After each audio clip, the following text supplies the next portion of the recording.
just the table scenario, because that keeps coming back up. Like, put that in context of today.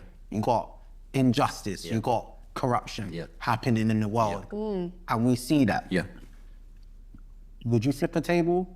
And musically speaking, would you flip a table? Like, do you think there's a space in the music space to be like the guy that is addressing things like raw politics, police? That's one thing I love music for, man. I think it's an art form that consistently does that. You've got rhythms where you will just call stuff out, where you will say what's happening on the roads right now is not on. And I think that that's something we've probably all done for our music, so it gives us the liberty to, that's our version of it, I would say. True. I think even like I'm like definitely being informed as we're having this conversation, because separately to like social issues, I feel like as women, there's things that we need to talk about more as well, like modesty. That's a real thing that women struggle with.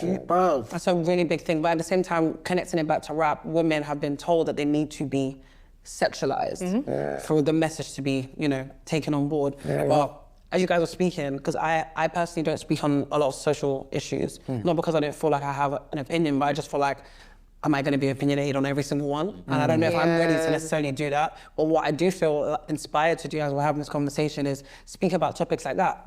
Like, why are you wearing a mini skirt and you're saying that that's just me being honest. That's things that within the women in the Christian space, a lot of women struggle with that. I've had women come to me and say, I'm not gonna lie, like, how did you, like, where did you find clothes? Babe, ASOS. Next day delivery, like, the same skirt you bought on ASOS. Not babe, ASOS. I bought the same maxi skirt that you see me in on ASOS. So it's like, I think women want to be ignorant to it because the masses are agreeing that it works. Yeah, you can still be a Christian and you can still be a woman of God and still have your breast out like every day. Like, that's fine, and it's not. So I feel like I'm just inspired to maybe make us track about that. Just as you're saying that, it made me think, we're talking about peace. It does say Jesus didn't come, well, he said himself, I didn't come to bring peace but a sword. So it's understanding as well, the peace that we understand. There's actually a peace in, it sounds mad, but he said he came to divide. When I first read that when I was in a Christian, I was like, this Jesus guy's mother mad. to son, brother to brother, like father and son. But the ultimate goal of it will be peace. But it's that middle. So what is? So now, like, okay, that, bro. They say, what is peace? What is real peace? It's not because peace is love and love is sacrifice, and sacrifice hurts, rude boy. But that's what it is. That's what sets us apart. So passive, and I think and that's cute. It's not cute. It's not cute. It's not cute. It's not cute. It hurts. It's sacrificial. What does it say? Selfless. Better open rebuke than secret love. You get me? That's what the Bible says. Open rebuke is better than secret love. So now we got this backbiting Christianity. Hello, brother. And like back behind your back, you're like, so pretentious. It's fake, bro. It's fake. Well, I should be able to draw you out and be like, fam, pattern up, this bro. ain't good, And then we're called judged. We're called judged. Corinthians says that we only judged by one. Like, if you're under Christ's law, you are judged by one. Like, we no longer have this mindset of other people judging you. So all of this to say, I think it's clear that there is a platform to do it in wisdom, but to like hold someone to account still. One thing I am just being honest, go on. The entertainment side of violence, I'll be real, I'm a Christian, I love peace. But when Lethal B comes on, there's something I love about it. Or when there's an artist that's sent for my man, and my man send them back like the sport of it. There's something I love about that. It's entertaining. So is the entertainment side cool, or is that got to go as well? But is it entertainment that's involving real lives? Yes, what you're talking about is involving real people. Sometimes, but sometimes they don't spill over into the icky sticky. But when it does, though, my thing is about, I hear you, because I've been on, I don't want to name names, because there's some beefs that I've really enjoyed when I was in the world. I really loved it. I like the I'm not going to say that now, but the get backs and all of that was things that I used to be like, bro, he actually, but, and it's not good. The reality of it is it's not good, because it's like, it's real people's lives that are at stake and being played with. So, as I said, let's say it's not. I get that side of it. So you're talking about movies? No, I'm saying music, bro. When it just stays on records. One thing that has always frustrated me is when rappers or anyone that talks about their own struggle with whether it's the roads, it's whatever they're going through, they'll say, I'm just, you know, expressing my reality. And I think that's good and that's right, but we're all on a journey. And there's rappers that I've been listening to 5 years down the line, still expressing their journey. So I'm like, at that point, 5 years down the line, for me, you're glamorizing it because you know people like to hear that stuff and it sells and it goes viral. So that balance of like expressing the journey versus actually like holding yourself accountable and saying, I gotta progress now. Yeah, you gotta grow, man. I gotta grow. I don't think that always happens. And I think sometimes we hide behind that, I'm just expressing my journey. Sometimes. I do hear that, innit? Because obviously we're all grown out of that environment. So naturally, we're gonna look at that with lack of empathy. Now, my personal opinion, I do agree with you, but to some extent, is it glamorizing or are we televising the raw reality? Some people, as you said, may still be talking the same stuff that they were experiencing 5 years ago. What if their head is still in that darkness? It's beyond music sometimes. Sometimes we've got to look at the realities going on in people's areas. We've all been in those type of boroughs where we know there's so much factors that can't help us get out of the situation. And I feel like, you know, people will just look blind-eyed and just think, stuck in the same cycle. Like, this person hasn't grown. And obviously look at it with lack of empathy in it, but like, we are all human beings as well, innit?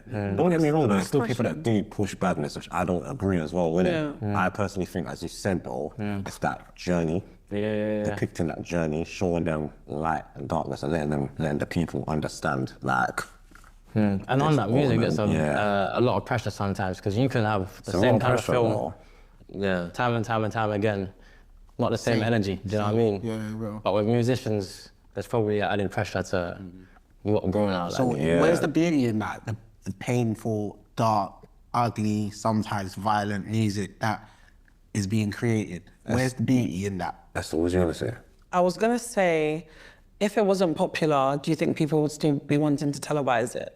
Like, if people weren't getting the money for it and it wasn't... No, honestly... Yeah, like if it wasn't popular, would you still want to televise it? I don't think it would have been that case. Okay. I don't think so, you know. That's a real question. I think if it wasn't as popular... People would move on. People would definitely move on. It's like a gamble. Yeah. It's like a gamble of hope. It's like, okay, cool, this is working for a few people.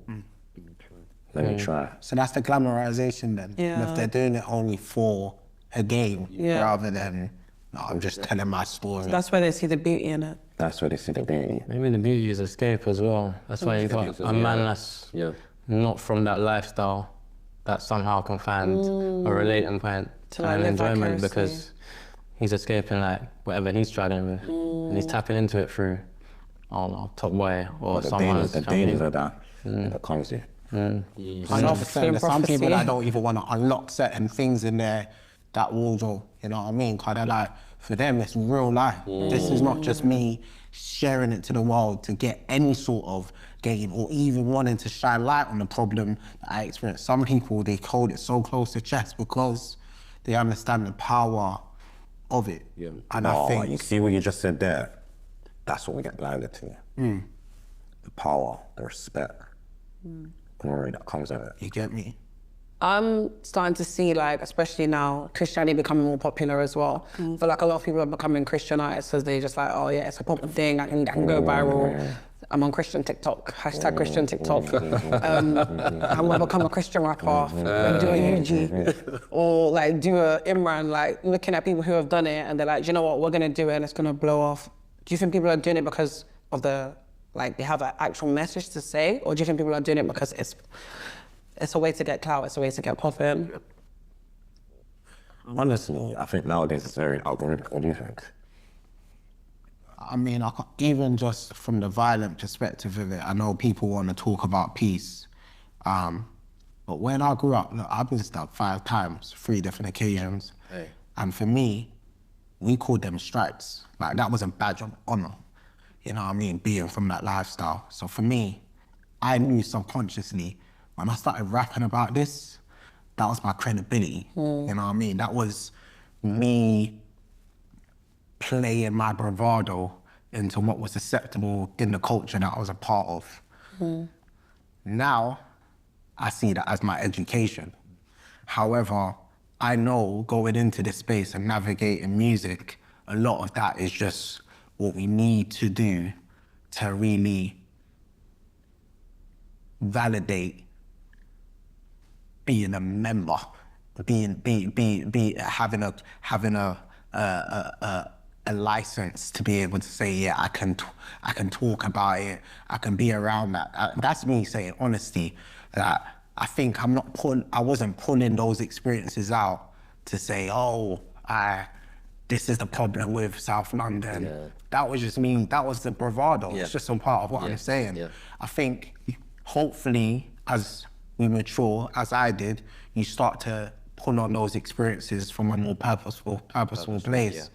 But unfortunately, it's not that. That's not the motivator. No. I don't think any of us. I'm happy you're being honest. I'm happy you're being real. Yeah. I don't know if where I came from, I don't know if anyone picked up the pen to say, let me shine light on this issue that's happening, the deprivation, the violence, the culture. Like, nah, bro, man was just, you get, this is what I can speak about, and then that's what authentically came out. And then, almost simultaneously, I saw results. Yeah. Because then I've got the credibility. And then it was like, bro, man's got to keep. And before then, it wasn't even mad rival like that. Man had credibility on the streets because man was rapping from my ends. Yeah. So it was like, it always was a part of reputation. Yeah. Whether, you know what I mean?